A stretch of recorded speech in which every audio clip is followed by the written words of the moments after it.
This week coming up, guys, we have something you will not believe. We are discussing a well not known soul film called The Living Wait. Yeah, so for all my woke people out there, this film is just for you. And what I mean by just for you, not for you at all. This comes from a genre that is genre-less. I would like to call it Broadway meets stage play meets Hollywood meets independent. Yes, that is a good combination. For most of you who don't know what The Living Wake is, first of all, it is my favorite film of all time. I said that in the last episode. I stand by it on this episode. So it was really hard for me to contain myself on this episode. This was your first time seeing it this weekend. Mm-hmm. And we will, of course, get to, I can't wait to get into that. But just to give, because I know most people haven't seen the movie, one, go check it out. It's on Amazon. Mm-hmm. Two, since you're here, this is what it is. It's a whimsically witty dark comedy seemingly existing in its own universe. It follows the journey of K. Roth Banu, a complicated man, after he has contracted a disease that is almost as grave in its vagueness as it is vague in its graveness. This is the last day of his life before he passes at 7:33 p.m. K. Roth sets out with his best and only friend, /man/chauffeur/biographer Mills, played by Jesse Eisenberg, with less than 12 hours to live, to find the meaning of life while preparing for his wake service and eventual death later that evening. The day is filled with interesting interactions with different eccentric characters from around the town, often resulting in altercations or situations that are as poetic as they are hilarious. From an ongoing confrontation with his neighbor and rival Reginald to gambling for alcohol with a liquorsmith and disturbing a funeral director with requests for a Viking ceremony, a ghost sacrifice, nanny love, a prostitute, a failed attempt to distribute his literature to a public library, a failed attempt to reconcile with his mother and his brother, and a run-in with a swindling clockmaker where he ends up literally trying to buy time. After an absurd day that feels like the norm for K. Roth, it is time for his living wake, where all of the characters that we met are in attendance, providing a simple yet epic closing to a beautiful parable-like tale. That is my elevator pitch for this film. Check it out. You had me at Viking funeral. That's where you had me. It's a badass film. Any film with a Viking funeral has to be a badass film. So that's where you had me at.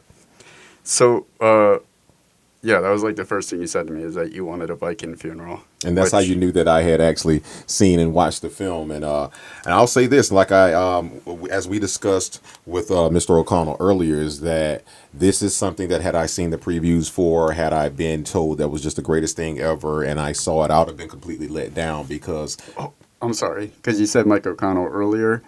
That's earlier for us. We're still in Tenet time. It'll be later for you guys. We do have Mike O'Connell on this episode, writer and lead actor of play K. Roth Banu in The Living Wake. Have you interviewed my guest yet? Huh? All right. One of the first things, Durden, that really caught my attention in the film is I'm paying attention because I'm doing my homework for this. And of course, the first thing that caught my attention was Pipeline in Motion Pictures, Pimp.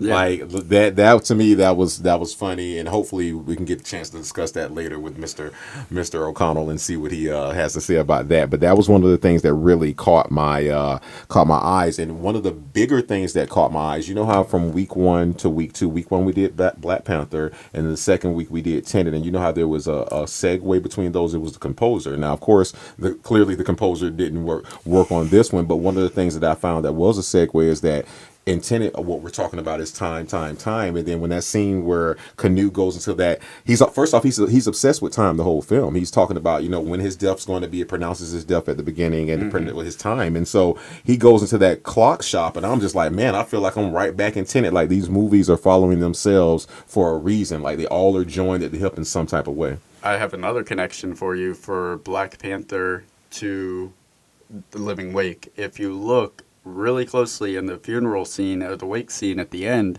I think if you're looking at the screen, so it'd be like 4 or 5 rows back, 5 seats over, like in the back right corner-ish, young Michael B. Jordan. Fact check me on that. Watch the movie and tell me if I'm wrong. Leave it in the comments. So is it really him? You'll have to see, audience.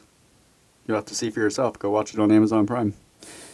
And look for Michael B. Jordan in the final. You have to watch the whole thing because he's in the final scene. So, I see what you did there. Do you? I think so. I hope they do too. Okay, all right. There we go. All right. But yeah, before we wrap the elevator pitch, I just want to say this This movie, it will not be for everybody. Some of you will watch it and hate it. Some of you will watch it and pick up its torch and run with it.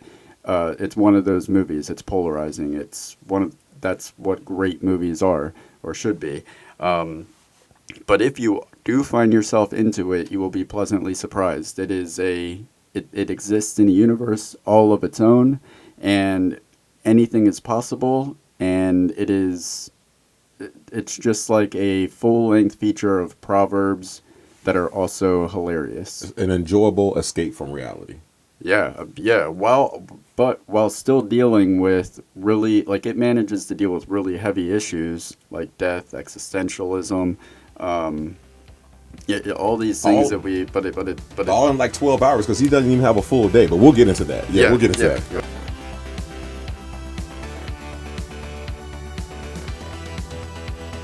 Find us in all these links. It's coming up right now.